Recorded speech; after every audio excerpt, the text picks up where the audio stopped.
नमस्कार, मी प्रशांत कदम. या देशातली माध्यमं जर नेत्यांना प्रश्न विचारू लागली, जनतेच्या मुद्द्यावर जबाबदार धरू लागली, तर काय बदल होऊ शकतो हे दाखवणारा एक व्हिडिओ समोर आलेला आहे. व्हिडिओ इंदोरमधला आहे. अवघ्या 53 सेकंदाच्या या व्हिडिओमध्ये तुम्हाला बऱ्याच गोष्टी उलगडतील. एकतर ज्या शहराला सलग 8 वेळा स्वच्छ भारत सर्वेक्षणामध्ये देशातलं सर्वात सुंदर शहर म्हणून पुरस्कार मिळतो, त्या इंदोर शहरामध्ये दूषित पाण्यामुळं जवळपास 10 लोकांचा मृत्यू होतो. आणि त्याच्याबद्दल प्रश्न विचारल्यानंतर त्याच भागातले मंत्री आणि अमित शहांचे अत्यंत लाडके असलेले भाजपच्या संघटनेमध्ये ज्यांना फार महत्त्व आहे, एकेकाळी मध्य प्रदेशचे मुख्यमंत्री म्हणून ज्यांना बघितलं जात होतं, ते कैलाश विजयवर्गीय कसे एका प्रश्नावरती भडकले हे तुम्हाला या व्हिडिओमध्ये दिसेल. मंत्री महोदय या दूषित पाण्याबद्दलच्या प्रश्नावरती असं म्हणतात की हा फोकट का प्रश्न आहे, म्हणजे फालतू प्रश्न आहे. आणि नंतर जो रिपोर्टर हा प्रश्न विचारतोय त्यालाच घंटा होकर आये हो तुम असं म्हणत त्याची खिल्ली उडवण्याचा प्रयत्न करतात, अरेरावी दाखवतात. अर्थात याच व्हिडिओमध्ये रिपोर्टरनं जे धाडस दाखवलेलं आहे ते सुद्धा कौतुकास्पद आहे. NDTVचा म्हणजे ज्या वृत्तवाहिनीची मालकी सध्या गौतम अदानी यांच्याकडे आहे, त्या वाहिनीचा रिपोर्टर हे प्रश्न विचारतोय आणि त्याला उत्तर देताना कैलाश विजयवर्गीयांची भाषा बघा. आधी हा 53 सेकंदाचा व्हिडिओ तुम्ही नीट बघा, त्याच्यानंतर आपण याच्यातल्या इतर अनेक गोष्टींबद्दल बोलू. बहुत सारे लोगों को अभी तक जो रिफंड की बात कही गई थी वो भी नहीं मिला कैलाश जी, और पीने के पानी की ठीक से व्यवस्था नहीं छोड़ो है। यार, तुम फोकट प्रश्न मत पूछो नहीं, यार। फोकट नहीं, ये तो मैं तो वहाँ होकर आया हूँ। क्या क्या क्या घंटा हो गया है तुम बात कैलाश जी बात ठीक से कीजिए, नहीं, नहीं शब्दों का चयन ठीक रखिए। कैलाश जी आप ढंग से बात नहीं कर रहे हैं। नहीं, आप ये क्या शब्द होता है कि घंटा घंटा क्या शब्द होता है? आप, मैं तो जाऊंगा, लहजा इनको सुधारने कहिए। इतने सीनियर मंत्री घंटा घंटा क्या बोलते रहते हैं? बात करने की तमीज नहीं है। हाँ और क्या, तुम मत किया करो, ठीक है? तो क्या घंटा बोलेंगे? सवाल कर रहे हैं ना हम, वो जवाब दे रहे हैं, आपको क्या हो रहा है? वो हमारे लीडर है। तो घंटा बोलेंगे मुझे, वो हमारे लीडर तो क्या करेंगे? वहाँ 10 लोग मर गए, हम पूछे नहीं सवाल। कुछ भी बोलोगे कि हमारे क्या लीडर पूछा है? बोले हमने गाली दी है क्या? जाओ अपना काम करो।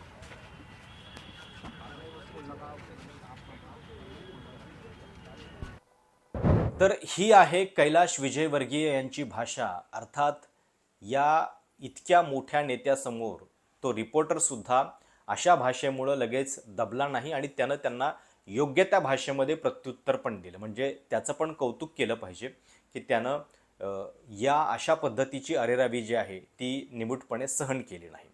आता या संपूर्ण प्रश्नावरती वाद झाल्यानंतर कैलाश विजयवर्गीय यांना उपरती आली आणि त्यांनी माफीनामा सादर केलेला आहे. माझ्याकडून चुकून अशा पद्धतीनं हे अपशब्द गेले असं त्यांचं म्हणणं आहे. पण कैलाश विजयवर्गीय यांच्या बाबतीत हा प्रकार पहिल्यांदा झालेला नाहीये. त्यांनी याच्या आधी अनेक वेळा अशी वादग्रस्त विधानं वक्तव्य केलेली आहेत आणि म्हणून हा जो त्यांचा माज या व्हिडिओमध्ये दिसतोय तो नेमका कोणामुळे आलेला आहे? तो त्यांच्या पक्षामुळे आलेला आहे का, की काहीही झालं तरी पक्ष त्यांच्यावरती कारवाई करणार नाही, उलट अशा क्वालिटीचे लोक त्यांना हवेच आहेत, अशाच क्वालिटीच्या लोकांची उलट जास्त प्रगती या पक्षामध्ये होते, म्हणून हा त्यांना माज आहे की जनतेला काही घंटा फरक पडणार नाही, या सगळ्या लोकांना पुन्हा पुन्हा ते निवडून देणार, म्हणून लोकांना असं गृहीत धरून या व्यक्तीला हा माज आलेला आहे का, हा सुद्धा प्रश्न आहे. म्हणजे ज्या इंदोरमध्ये आत्ता भाजपचा खासदार आहे, खासदार कशाला, अगदी वरपासून खालपर्यंत सुरुवात करा, केंद्र सरकार भाजपचं, राज्य सरकार भाजपचं, इंदोरमध्ये खासदार भाजपचा, महापौर भाजपचा, तरीसुद्धा केवळ दूषित पाण्यामुळं इतक्या लोकांचे मृत्यू झालेले आहेत. आणि ते देखील स्वच्छ भारत सर्वेक्षणामध्ये सलग 8 वर्ष ज्या शहराला संपूर्ण देशामध्ये नंबर 1 स्वच्छ शहराचा मान मिळतोय, त्या शहरामध्ये ही घटना झालेली आहे. आणि वाईट काय आहे बघा की ही घटना 4-5 दिवसांपूर्वी घडलेली आहे, पण त्याच्यानंतर सुद्धा अगदी कालपर्यंत हा वाद होईपर्यंत कुणावरतीही कारवाई झालेली नव्हती. एकाही अधिकाऱ्याची निलंबनाची कारवाई नाही, ना कुठल्या लोकप्रतिनिधीला कुणी प्रश्न विचारतंय, सगळं जणू काही हे होणारच अशा पद्धतीनं गृहीत धरलं जातं. काही दिवसांपूर्वी नॉर्वेमध्ये केवळ 2 शाळकरी मुलांना फूड पॉयझनिंग झालं होतं, तर त्याच्यामध्ये अगदी त्या देशाच्या आरोग्यमंत्र्यांपासून पंतप्रधानांनी सुद्धा या सगळ्या संदर्भातली जबाबदारी स्वीकारून विधानं केलेली होती. आणि आपल्याकडं स्वच्छ भारत एकदा नव्हे सलग 8 वर्ष जे शहर सर्वोत्तम शहर ठरलेलं आहे, स्वच्छ शहर, त्या शहरामधली ही घटना. आणि काय झालेलं होतं तर इंदोरमधल्या भगीरथपुरामध्ये एका पाईपलाईनवरतीच पोलीस चेकपोस्टच्या इथं बांधलेलं एक टॉयलेट जे आहे ते या म्हणजे त्याचं जे सांडपाणी आहे ते या पाईपलाईनमध्ये मिसळलं गेल्यामुळं ही दूषित पाण्याची सगळी समस्या निर्माण झाल्याचं तिथल्या प्रशासनाचं म्हणणं आहे.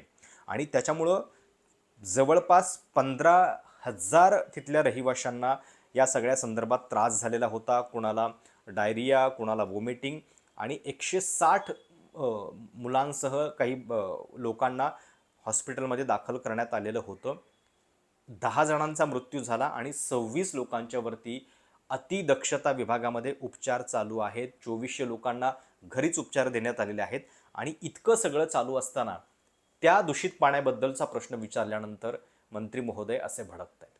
आता लक्षात घ्या की कैलाश विजयवर्गीय यांची या सगळ्या घटनेबद्दलची जबाबदारी आहे. म्हणजे हा प्रश्न त्यांना रॅन्डम विचारला गेलेला नाहीये. ज्या भगीरथपुरामध्ये ही घटना घडली तो भाग यांच्या मतदारसंघामधला आहे. सोबत हे मध्य प्रदेशचे नगर विकास मंत्री आहेत. म्हणजे एक प्रकारे त्या पाईपलाईन संदर्भात जी पॉलिसी आखायची ते सुद्धा काम यांचं आहे. पण तरी सुद्धा एक साधा प्रश्न विचारल्यानंतर कैलाश विजयवर्गीय इतके भडकलेत. हे अमित शहांचे खास आहेत. म्हणजे दिल्लीमध्ये तुम्ही कोणालाही विचारा, कैलाश विजयवर्गीय हे अमित शहांचे जे भाजपमधले मोजके लोक आहेत की ज्यांच्यावरती त्यांचा खूप विश्वास आहे त्यापैकी एक आहेत. पण मुळामध्ये यांची प्रवृत्ती किती गुंड प्रवृत्ती आहे हे वारंवार दिसलेलं आहे. आणि हे आणि यांचे पुत्र सातत्यानं अशा वादांमुळे चर्चेमध्ये असतात. त्यांच्या मुलानं सुद्धा काही दिवसांपूर्वी एका शासकीय अधिकाऱ्याला मारहाण केलेली होती, त्याच्यामुळं तो चर्चेत आलेला होता. कैलाश विजयवर्गीय यांच्या वादग्रस्त वक्तव्यांची मालिका खूप मोठी आहे. म्हणजे आत्ता या प्रकरणामध्ये स्वतःच्या मतदारसंघामध्ये दूषित पाण्यामुळं लोक ठार झाले, त्याच्यानंतर ते असं म्हणतात की फोकट का सवाल है. त्याच्यानंतर याच्या आधी काही ऑस्ट्रेलियन क्रिकेटरसोबत मॉलेस्टेशनची घटना झाल्यानंतर त्यांचं म्हणणं होतं की त्यांनी प्रशासनाला सांगायला पाहिजे होतं.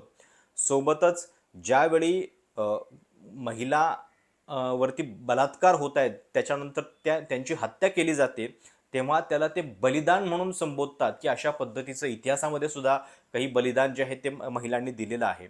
त्यामुळं याला लिडरशिप म्हणत नाहीत. म्हणजे हा प्युअर जो आहे तो ॲरोगन्स आहे. एखाद्या नेत्याचं, एखाद्या लोकप्रतिनिधीचं काम जे आहे ते लोकांच्या मदतीसाठी धावणं आहे. अशा पद्धतीनं मृत्यूची खिल्ली उडवणं नाही, जबाबदारी घेणं हे त्यांचं काम आहे. जबाबदारी झटकणं आणि सोबतच एका म्हणजे 10 जीवांच्या प्राणाची किंमत तुमच्यासाठी किती क्षुल्लक आहे हे तुम्ही सांगताय. आणि हा अरेरावीपणा जो आहे तो भाजपमध्ये इतक्या वरिष्ठ लेवलचा माणूस दाखवू शकतो. कदाचित मी जसं मगाशी म्हटलं की त्यांना माहिती आहे की आपल्या पक्षामध्ये याच्या संदर्भात काही तातडीची कडक कारवाई जी आहे ती होणार नाही. त्यामुळं बहुधा त्यांचा माज जो आहे तो इतका वाढलेला आहे. आता या सगळ्या प्रकरणानंतर कैलाश विजयवर्गीय यांनी एक माफीनामा जाहीर केलेला आहे. ते असं म्हणतायत की मैं और मेरी टीम पिछले 2 दिनों से बिना सोए प्रभावित क्षेत्र में लगातार स्थिति सुधारने में जुटी हुई है. दूषित पानी से मेरे लोग पीड़ित हैं और कुछ हमें छोड़कर चले गए. इस गहरे दुख की अवस्था में मीडिया के एक प्रश्न पर मेरे शब्द गलत निकल गए. इसके लिए मैं खेद प्रकट करता हूँ. लेकिन जब तक मेरे लोग पूरी तरह सुरक्षित और स्वस्थ नहीं होते मैं शांत नहीं बैठूंगा. म्हणजे याच्या आधी इतक्या वेळा ज्यांनी वादग्रस्त वक्तव्य केलेली आहेत ते कैलाश विजयवर्गीय आता या सगळ्या प्रकरणावरती आपल्याकडनं अपशब्द निघाले असं म्हणतात. पण मुळात या रिपोर्टरनं काय चुकीचं केलं होतं? फक्त त्यांना एक प्रश्न त्यांच्याच मतदारसंघातल्या इतक्या मोठ्या समस्येबद्दलचा विचारला आणि त्याच्यानंतर ही अरेरावी भाजपचे ज्येष्ठ नेते आणि कधी काळी ज्यांना संभाव्य मुख्यमंत्री म्हटलं जात होतं मध्य प्रदेशचे, अमित शहांचे एकदम खास व्यक्ती म्हणून ज्यांना ओळखलं जातं त्या व्यक्तीची ही भाषा. अर्थात इतक्या मोठ्या व्यक्तीची सुद्धा अशा पद्धतीची अवमानजनक भाषा ऐकून न घेतल्याबद्दल अनुराग द्वारी जे रिपोर्टर आहेत NDTVचे त्यांचं सुद्धा कौतुक केलं पाहिजे. आणि या देशातला मीडिया जर खरोखर आपलं काम करू लागला तर काय होऊ शकतं, उत्तरदायित्व कशा पद्धतीनं निश्चित होऊ शकतं हे या उदाहरणामधनं कळतंय. नवीन वर्षाच्या पहिल्याच दिवशी ही घटना घडलेली आहे. आपले नेते कसे वागतात आणि आपल्या देशामध्ये सामान्य माणसाच्या जीवाची काही किंमत उरलेली आहे का? देशामध्ये स्वच्छ भारत योजनेचा इतका गवगवा केला जातो. जे शहर 8 वेळा स्वच्छ शहर ठरलेलं आहे त्या शहरामध्ये साधं पाणी लोकांना नीट मिळत नाहीये. दूषित पाण्यामुळं 10 लोकांचे जीव जातात. याच्यासारखा भंपकपणा जो आहे तो या योजनेचा दुसरा कुठला असू शकत नाही. आणि गेल्या काही दिवसांपासून तुम्ही बघत असाल की अर्णब गोस्वामी यांचा सुद्धा मूड बदललेला आहे. ते जनतेच्या प्रश्नावरती आवाज उठवत आहेत, पण अर्थात त्याच्या मागे एक अर्थकारण आहे वेगळं. पण या घटनेमध्ये जे दिसलं की नेत्यांना जर प्रश्न विचारू लागली मीडिया तर काय होऊ शकतं. तुम्हाला या सगळ्याबद्दल काय वाटतं? तुमच्या प्रतिक्रिया आणि या व्हिडिओमध्ये कैलाश विजयवर्गीय यांच्या भाषेबद्दल तुमची मतं जी आहेत ती नक्की कळवा. चॅनल सबस्क्राईब करायला विसरू नका. धन्यवाद.